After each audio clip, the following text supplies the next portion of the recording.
সালামু আলাইকুম। আপনারা সবাই জানেন যে কক্সবাজারে সেনাবাহিনীর একটা টিম অভিযানে গিয়ে একজন সেনা সদস্য ভাই নিহত হয়েছেন। তো এই বিষয়টা নিয়ে সোশ্যাল মিডিয়ায় রীতিমতো আলোচনা সমালোচনার ঝড় বইছে। কারণ সেখানে যে ঘটনাগুলো ঘটেছে এইটা আসলে বিশ্বাসযোগ্য না। আমরা জাতি এই বিষয়গুলো পরিষ্কার জানতে চাই সেখানে কি হয়েছিল। কারণ আমরা যতটুকু জানি সেখানে 30 জনের একটা টিম গিয়েছিল সেনাবাহিনীর, আর তাদের কাছে লাইভ মেশিন গান ছিল একটি। আপনি যে দেশে পুলিশ মানুষের বুকে, সাধারণ মানুষের বুকে গুলি চালায়, অস্ত্র ব্যবহার করে, সে দেশে আপনি সন্ত্রাসী ধরতে একটা টিমকে পাঠাচ্ছেন সেনাবাহিনীর একটি মাত্র অস্ত্র দিয়ে, অস্ত্র ছাড়া। এইটা কি করে সম্ভব? এটা মেনে নেওয়ার মতো না। কারণ আমাদের সেনাবাহিনী এত দুর্বল না যে 30 জন সেনাবাহিনী 6 জনের কাছে পরাজিত হয়ে ফিরে আসবে।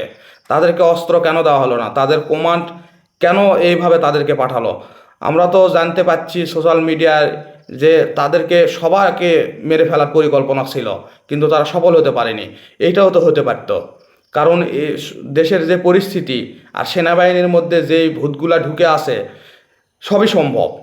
তো আমরা এই বিষয়গুলার সুষ্ঠু তদন্ত চাই। আমরা জানতে চাই যে অস্ত্র ছাড়া এই সন্ত্রাসী ধরার অভিযানে কেন আমাদের ভাইকে পাঠানো হলো এই বিপদের মুখে।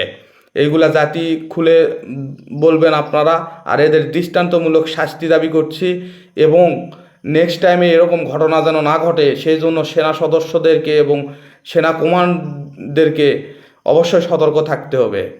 কারণ সেনাবাহিনী আমাদের একটা ভালোবাসার জায়গা, আমাদের আবেগের জায়গা। আমরা চাই না এইভাবে সেনাবাহিনীর একটা সদস্য মৃত্যুবরণ করবে। এইটা মেনে নেওয়ার মতো নয়।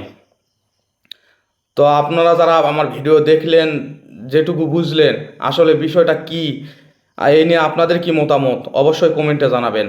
আল্লাহ হাফেজ।